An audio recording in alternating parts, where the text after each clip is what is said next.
You should prepare for a meeting. You shouldn't just show up at a meeting, "Hi, I'm here."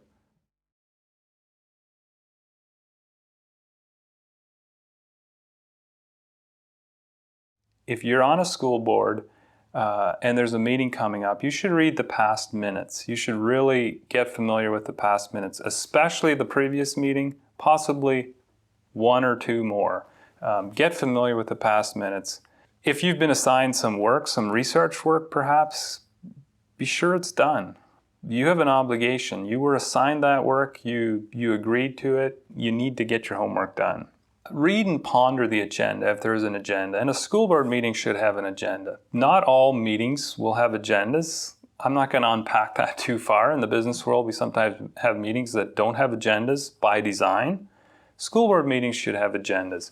So if there is an agenda, get familiar with it. Now, if you're the chairperson, prepare for it. And there's a couple extra things for you that matter. You know, as a chairperson, and I'll just share some personal things on this point. As a chairperson, what I will do, and my life is very kind of driven by calendar and by schedule, so I will literally carve out, on my schedule, I'll carve out 30 minutes or 45 minutes to prepare for a meeting. What I call that is a meeting with myself, to prepare for a meeting. This is when I read the past minutes. This is when I become familiar with the agenda. This is when I think about the setting. This is when I would email all the attendees to say, just a reminder, we're gonna meet at 7:30 at the school or whatever. This is when I kind of do that prep work. In that reminder message, I would suggest that you should send out a copy of the agenda, either in the body of the email or an attachment. Attachments are nice for this, as well as previous meeting minutes. Highlight names for people that have specific action items. Call them out in your either in your agenda or in the body of your email. List the agenda items, the leftover ones from a previous meeting. So be sure to review the past, what's left over, what didn't we conclude. Be sure to list those. In the school setting, think about agenda items that are more seasonal in nature, programs, for instance, that happen annually that need to be discussed, school picnics, school trips. Some of these things are seasonal. Get them, think about that, get them on there so that they're not kind of an afterthought at the meeting. Oh yeah, we need to do this as well. Try and think about the seasonal things that yes, are repetitive, but that need to get on to the agenda. You're the chairman, you're driving the meeting, you own the agenda. Agenda items are interesting. If there's agenda items that require a decision, note that on the agenda. What is the outcome of this agenda item, this particular item? If you know that we need a decision at the end of this meeting, note it so that the discussion can kind of launch from that premise. We need a decision. Or alternatively, if you know that this is discussion only, decision later, maybe note that in the agenda so that the attendees, kind of the expectation is set. Here's a caution. Be careful, as a chairman, be careful not to impose your agenda on the agenda. This can happen in a very subtle way. You need to be deliberate about not doing this. Solicit agenda items from others. This could come from staff, probably will come from staff. You own the agenda, but seek agenda items from other staff. Seek agenda items from other board members. You can do this in your kind of reminder messages, or you can do it at the beginning of the meeting. As a chairman, you're responsible to choose the setting. So pick the time of day, the location, all of those things that kind of match the meeting and the style of meeting that you want. All right. I'm going to move into a little bit more on format and setting. Format and setting is important.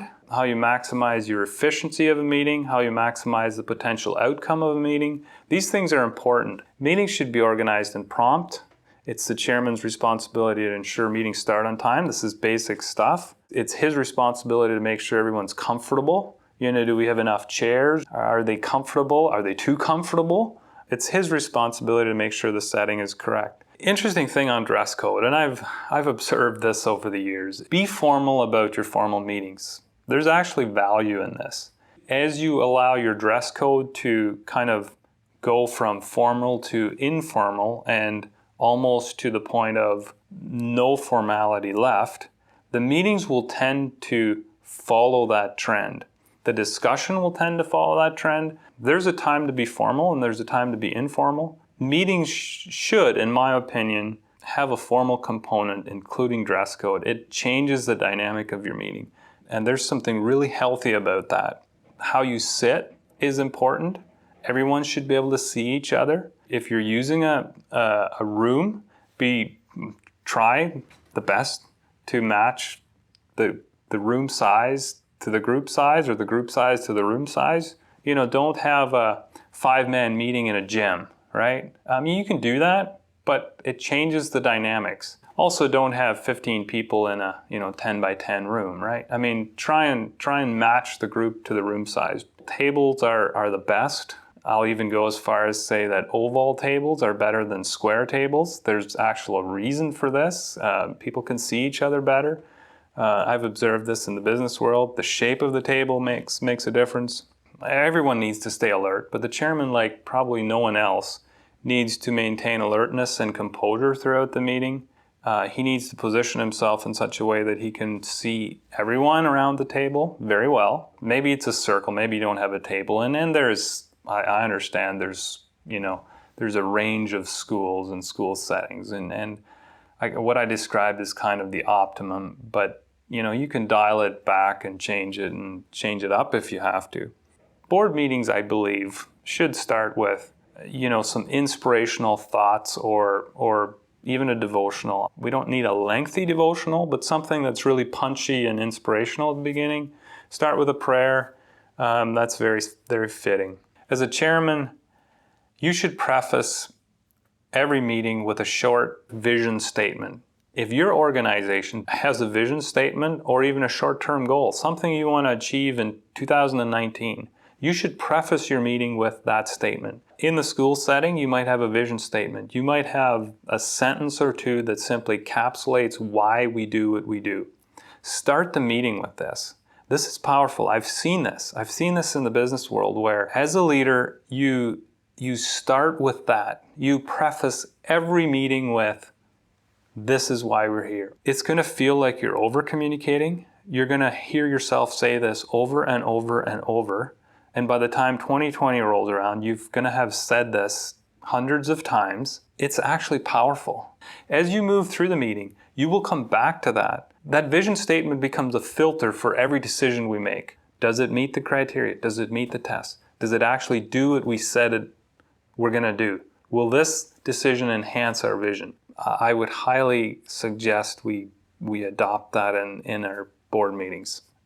I believe that all meetings should have an anticipated end time. That doesn't mean that every end time is carved in stone. As you move through a meeting, whether it's in the school setting or in a business setting, there are times when we go overtime. There are times when we close it off early. But set the expectation. As the chairman, I believe it's healthy for you to actually take a minute and say, all right, group, we have these agenda items. What can we agree to for an end time? We're starting at 7 o'clock. Can we end by 10 o'clock? Is that reasonable? Let's agree to it. I like doing that as a chairman because it helps me to stage my discussions. As a chairman, you are managing the meeting. It's not your agenda, you're driving it, but it's not you and only you. When you look at the agenda, I don't necessarily advocate taking them line by line by line. If you have 10 items on your agenda, and that's likely too many, but if you do, they're not necessarily listed in order of importance. So if we get to 10 o'clock and it's time to quit, which of those 10 can wait till the next meeting? Decide that before you get to 10 o'clock. Take 30 seconds at the beginning of the meeting and agree as a group which of these items are the most important and which could wait if we run out of time. So the way this works is you have the agenda. I just take a pen and I write in, I seek the group kind of input. which ones are first, which ones do we want to tackle first, and we itemize them, and we go through them in that order. Sometimes we juggle based on conversation, but I like to take 30 seconds at the beginning of the meeting. It gives structure and it gives clarity as we move through the meeting. I've said this before, but be crisp and clear as you enter into an agenda item. What is the anticipated outcome? Gentlemen, we need a decision. Or, if that's not the expectation, brethren, when we're done, we are not going to reach a decision.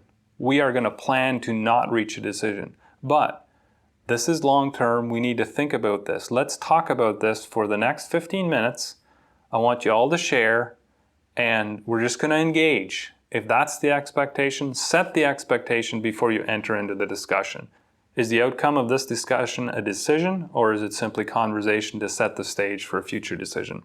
I've been to meetings where the secretary does minutes on a laptop in real time, puts it up on the screen. Some of that is good.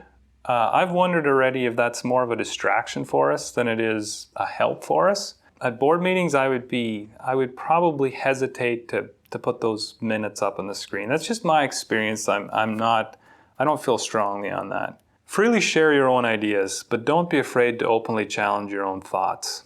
If you're a person that's quick to talk, be conscious about this. Be deliberate about nudging others to speak up. You can say things like, hey, Joel, I haven't heard you say something for the last 10 minutes. Before we make a decision on this, I'm really interested in hearing your thoughts on this. I don't want to put you in the spot, but I'd love to hear what you got to say. This helps kind of generate healthy discussion and sets the premise for challenges, because that's what we need to do. I believe that the chairman should be slower to speak. He should not be the first one to share his opinion. He should be slower to speak. At the same time, he shouldn't hold back when the time is right. He should be more conscious of giving opportunity to everyone else than he should be about sharing his own opinion. But not hold back when the time is right. You don't want to stifle conversation and input from others just because of who you are and because of your trump card. You need to be very aware of this. Just imagine you're at a meeting, you're in an intense discussion, conversation, conflict, if you will, and there's an impasse. We have 5 men, 3 of them feel one way, 2 of them feel the other way. These things can happen where there's strong opinions and they're polar opposites, if you will. There's nothing really wrong with that, but how does a chairman handle that? One suggestion I would have is when you, especially in the school setting where we are brethren, we sit there, we understand that in the multitude of counselors, there's safety. We all want the best outcome. Stop. Have a little prayer meeting. Go around the group. Everyone prays from their heart, and then start up again. The other one, and I've never seen this happen at a board meeting. I have set the stage for this to happen in a business setting. I've also never done this in a business setting, but I believe it would work. So I need to be just upfront with that. We had a meeting where there was a few different departments sitting around the table. The discussion involved a topic where there was a lot of protection of turf going on. And because of that, it was passionate and got kind of personal. There was really no right or wrong, but we had to come to a united kind of agreement. There was good, healthy conflict going on, but it wasn't moving forward. Finally, I was chairing the meeting. Finally, I said, look, what we're going to do is I'm going to give it another 5 minutes or so. If we can't kind of get to an agreement, what we're going to do is everyone is going to get up and you're going to rotate by one chair. And you're going to pick up the position of the person whose chair you are filling.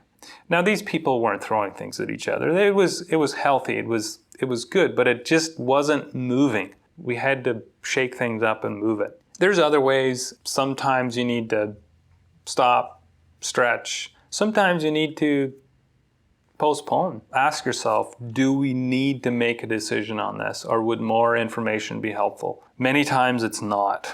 Many times we should make a decision. A successful meeting always ends with results, where actions are taken. To the chairman, personally leave some time. If you need to be done by 10 o'clock, wrap it up at 9:45 and then start summarizing. And if you need to, reach out to the secretary and say, Mr. Secretary, read us the official minutes as you recorded this decision. Ultimately, it's going to go on record officially how the secretary wrote it. Be sure everyone understands the decisions in the same way. If you don't have clarity leaving the meeting, you're soon going to be in defense mode. The summary period is critical to clarity. There's so much that we can learn from kind of doing things right at the end of the meeting. You know, there's been good meetings that I've attended that have ended badly because there was no kind of summary and wrap up and action. And that's sad because there's a lot of energy that went into making decisions, but then the ball was kind of dropped.